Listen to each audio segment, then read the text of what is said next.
वर्ष 2020 में टाटा की कंपनी तनिष्क का ये विज्ञापन आया था। गहने बेचने की आड़ में लव जिहाद को बढ़ावा देने के लिए ये विज्ञापन तैयार किया गया था। ये वो समय था जब जिहादियों द्वारा हिंदू लड़कियों की हत्या के समाचार सुन सुनकर समाज में गुस्सा पनप रहा था। उस सामाजिक जागृति को दबाने के लिए तनिष्क द्वारा लव जिहाद को एक बड़ा ही रोमांटिक स्वरूप देने का प्रयास किया गया। फिर महाराष्ट्र के नासिक में टाटा कंसल्टेंसी सर्विसेज TCS के ऑफिस में हिंदू लड़कियों को फंसाकर उनका धर्मांतरण कराने का समाचार सामने आया।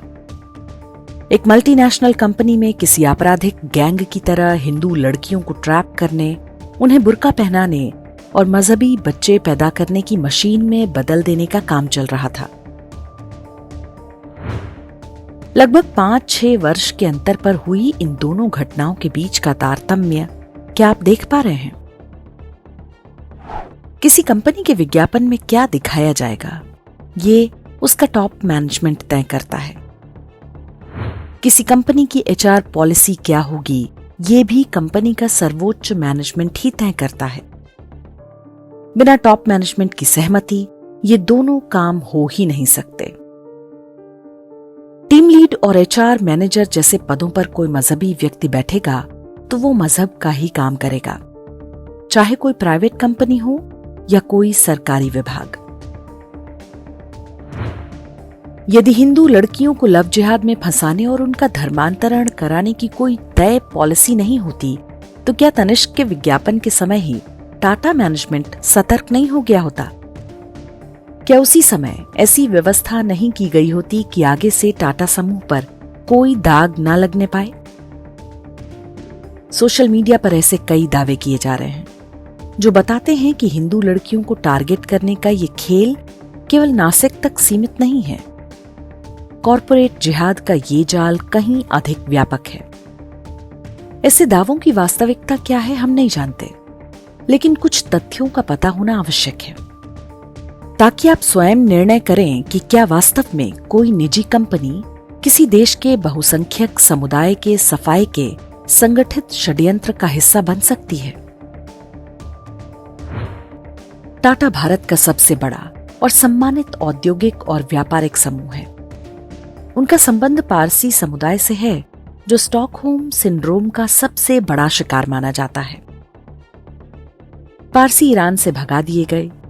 हिंदुओं ने उन्हें न केवल रहने का स्थान दिया बल्कि वो सम्मान दिया जिसकी किसी विदेशी धरती पर कल्पना तक नहीं की जाती।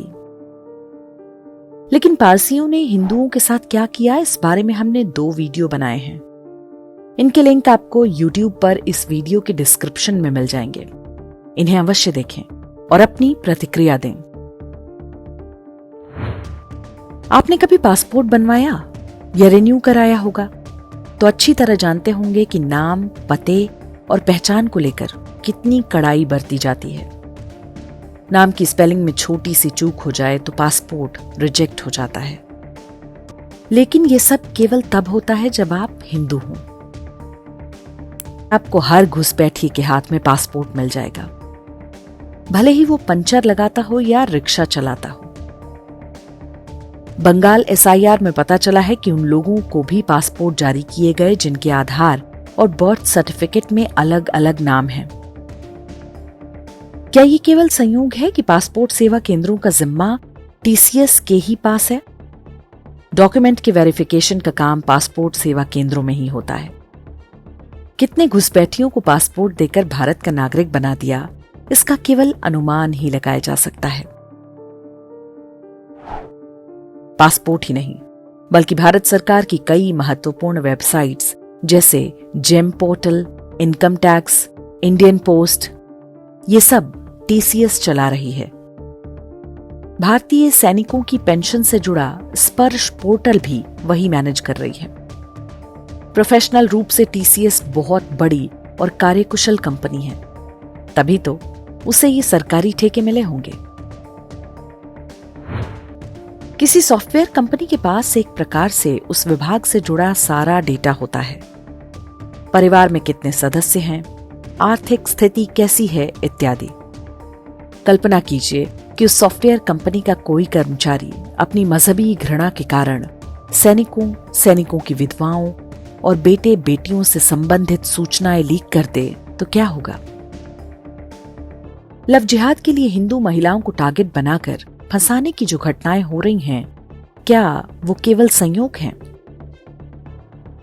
हर शहर में लव जिहाद और धर्मांतरण की जो दुकानें खुली हुई हैं, उन्हें सूचनाओं का कच्चा माल कौन उपलब्ध करा रहा है? कोई कंपनी जब रणनीतिक रूप से महत्वपूर्ण पदों पर प्रोफेशनल लोगों की बजाय मजहबी कट्टरपंथियों को बिठा रही हो और हिंदू लड़कियों को उनके चारे की तरह परोसा जा रहा हो, तो फिर कुछ भी हो सकता है। सरकार के जेम पोर्टल पर जो कुछ बेचा खरीदा जा रहा है, उसका डेटा भी अलग तरीके से प्रयोग हो सकता है। कौन बेच रहा है, क्या बेच रहा है, कौन खरीद रहा है, क्या खरीद रहा है। अमुक कंपनी का नमक देश का नमक है, ये कहकर हमें बहुत दिन चूरन चटाया गया है। बहुत सारे लोग भावुक होकर अमुक उद्योगपति को भारत रत्न दो जैसी मांगे भी करते रहे हैं। ऐसा सोचने में कोई बुराई नहीं है, लेकिन पूरे तथ्यों का पता होना चाहिए। बहुत वर्ष पहले एक राडिया टेप सामने आया था। उसमें एक उद्योगपति के बारे में कुछ ऐसी बातचीत थी जिसकी विषय वस्तु आज अमेरिका में एक द्वीप पर बच्चों के साथ हो रहे यौन कुकर्मों से मिलती जुलती है। सुब्रमण्यम स्वामी ने भी उस उद्योगपति पर वही आरोप लगाया था। जो कंपनियां छोटे छोटे आरोपों पर कोर्ट और थाने चली जाती हैं, वो अपने ही सर्वोच्च व्यक्ति पर लगे घिनौने आरोपों पर चुप्पी साध जाएं, ये बात क्या आपको हजम होती है? वर्ष 1990 में मुंबई के होटल ताज में कश्मीर की आजादी पर एक सेमिनार हुआ था, जिसमें विश्व भर के अलगाववादी और पाकिस्तान समर्थक जमा हुए थे।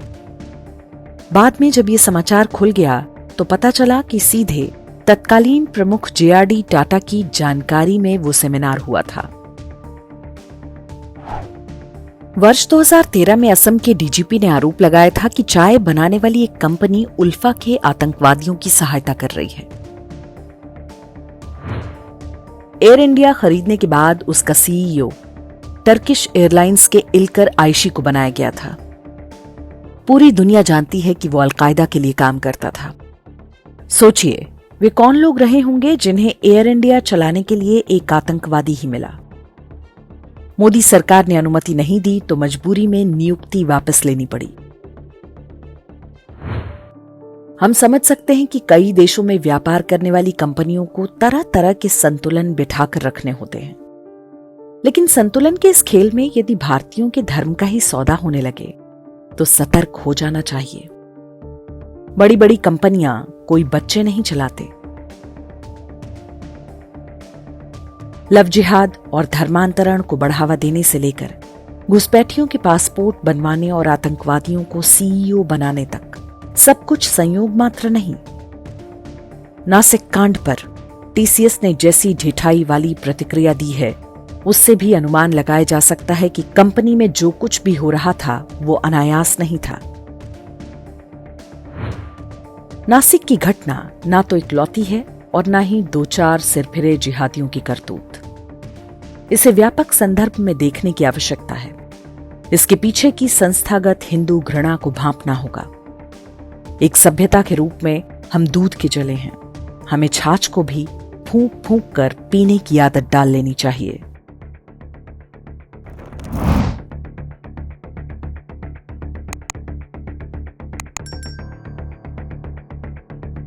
इंडेक्स ऑनलाइन के वीडियो समाज को समर्पित हैं।